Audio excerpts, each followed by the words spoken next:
Hello everyone, welcome to Him Career academy.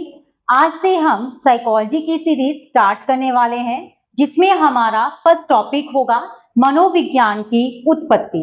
मनोविज्ञान means psychology एक ऐसा विषय है जिसमें ह्यूमन बिहेवियर और एक्सपीरियंस की स्टडी की जाती है। इसमें ह्यूमन बिहेवियर के साथ साथ एनिमल बिहेवियर की भी स्टडी की जाती है। साइकोलॉजी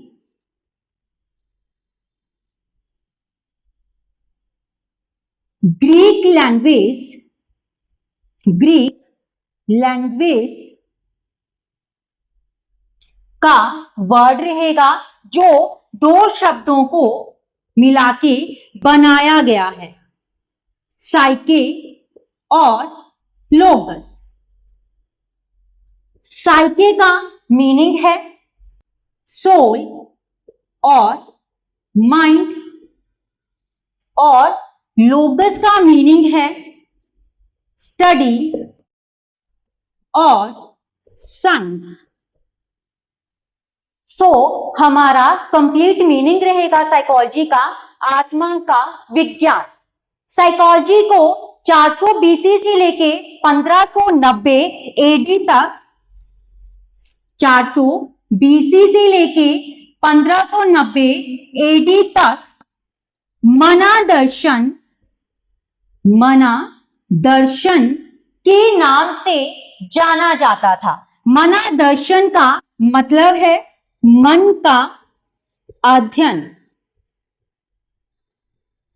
मन का अध्ययन, मना दर्शन का मीनिंग रहेगा मन का अध्ययन।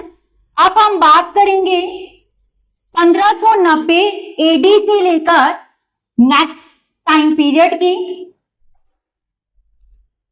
1590 एडी से लेके आज तक इसे मनोविज्ञान या साइकोलॉजी के नाम से जाना जाता है।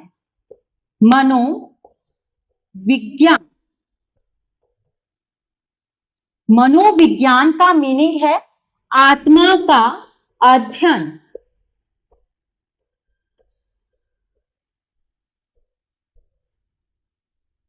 मनोविज्ञान मीन्स आत्मा का अध्ययन। अब हम देखेंगे कि जो मनोविज्ञान शब्द रहेगा उसका सबसे पहले प्रयोग किस मनोवैज्ञानिक के द्वारा किया गया, कौन से ईयर में किया गया। मनोविज्ञान शब्द का प्रयोग 1590 एडी में रुडोल्फ गोल्कोय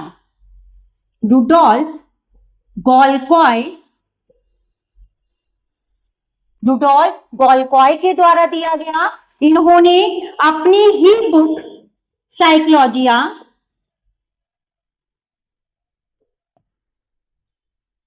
इनकी बुक का नाम साइकोलॉजिया है। इन्होंने अपनी ही बुक में इस वर्ड के बारे में बताया था। देखिए, साइकोलॉजी हमारे पास एक ऐसा विषय रहेगा जिसमें ह्यूमन बिहेवियर की स्टडी की जाएगी। अब लेकिन रुडोल्फ ने 1590 में देखा कि उस समय लोगों का दृष्टिकोण विज्ञान की तरफ ज्यादा था, इसीलिए रुडोल्फ गोल्कोय ने प्रयास किया मनोविज्ञान को एक वैज्ञानिक विषय बनाने के लिए। हमारे पास यहाँ से कुछ क्वेश्चन पेपर में आते हैं, जैसे कि हम उनके बारे में बात करेंगे। हमारे पास फर्स्ट क्वेश्चन होता है कि वर्तमान समय में शाब्दिक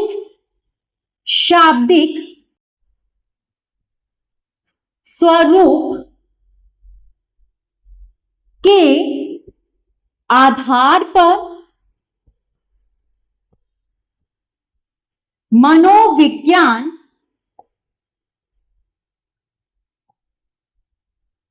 किसका अध्ययन है। मनोविज्ञान किसका अध्ययन है।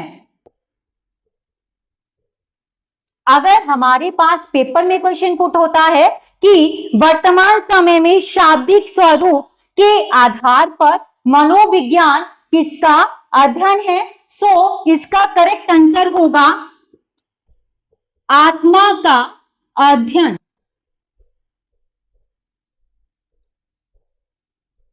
आत्मा का अध्ययन। लेकिन अगर यही क्वेश्चन पेपर में इस वे में पुट होता है कि वहां पे शाब्दिक स्वरूप नहीं होगा, वर्तमान समय में मनोविज्ञान किसका अध्ययन है, तब हमारा जो करेक्ट आंसर रहेगा वो रहेगा व्यवहार का विज्ञान।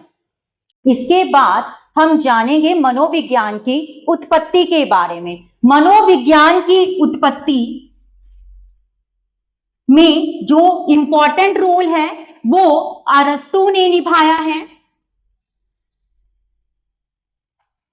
अरस्तु का जन्म 384 बीसी में यूनान में हुआ था।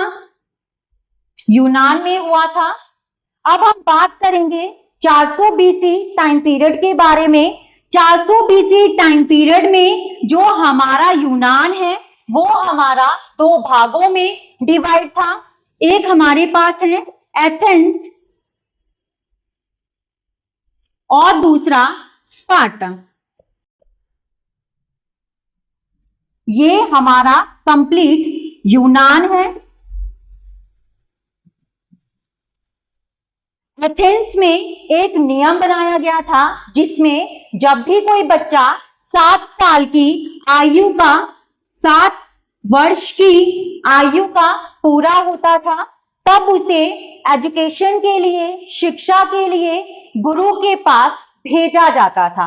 लेकिन स्पार्टा में क्या नियम था कि जब भी कोई बच्चा 7 वर्ष की आयु का होता था तो स्पार्टा के राजा के सैनिक उस बच्चे को उसकी मां से अलग करके स्कूल में शिक्षा के लिए भेजते थे। अब इन स्कूल्स में जो बच्चों के लिए रहने के अरेंजमेंट थे, यहां पे केवल 40 बच्चों के रहने, खाने, पीने की व्यवस्था की जाती थी। लेकिन एक टाइम पीरियड पे यहां पे 200 बच्चों को भेजा जाता था, जिसके कारण क्या होगा, जो 200 बच्चे होंगे इन 40 सीट के लिए क्या करेंगे, खुद में लड़ाई झगड़ा करेंगे और उस लड़ाई झगड़े के कारण जो कमजोर बच्चे होंगे वो उनकी मृत्यु हो जाती थी। लेकिन जो ताकतवर और बलवान बच्चे होते थे वो जिंदा रहते थे। इसीलिए यही प्रक्रिया बड़े लंबे टाइम पीरियड तक स्पार्टा में अपनाई गई। अब स्पार्टा का राजा एथेंस को भी जीतना चाहता था। वह एथेंस में भी अपनी ही बनाई प्रणाली का प्रयोग करना चाहता था। लेकिन जैसे ही इस बात का पता अरस्तु को लगा, उन्होंने क्या कहा, उन्होंने कहा कि हमें स्पार्टा में रहने वाले लोगों की आत्मा का अध्ययन करना पड़ेगा। हमें स्पार्टा में रहने वाले लोगों की आत्मा का अध्ययन करना पड़ेगा। हमें उनमें उपस्थित बुराई को दूर करना पड़ेगा और जो बुराई है उसको किसके माध्यम से दूर करना है, शिक्षा के माध्यम से। शिक्षा के माध्यम से जो मेन फोकस अरस्तु ने किया था वो शिक्षा के ऊपर किया था। इन्होंने कहा कि अगर हमने किसी भी इंडिविजुअल की आत्मा की शुद्धि करनी है तो हम उसके लिए मेन शिक्षा को अपना हथियार बनाएंगे। इस बात की सारी जानकारी हमें अरस्तु की बुक डी एनिमा में बताई गई है। डी एनिमा हमारे पास फर्स्ट बुक रहेगी जिसमें साइकोलॉजी की उत्पत्ति के बारे में बताया गया है। इसके साथ ही अरस्तु ने एक परिभाषा लिखी कि शिक्षा के द्वारा ही हम मनुष्य के व्यवहार को परिवर्तित कर सकते हैं। इसी तरह और वीडियो देखने के लिए आप हमारे चैनल को लाइक, सब्सक्राइब और कमेंट करें। Thank you so much.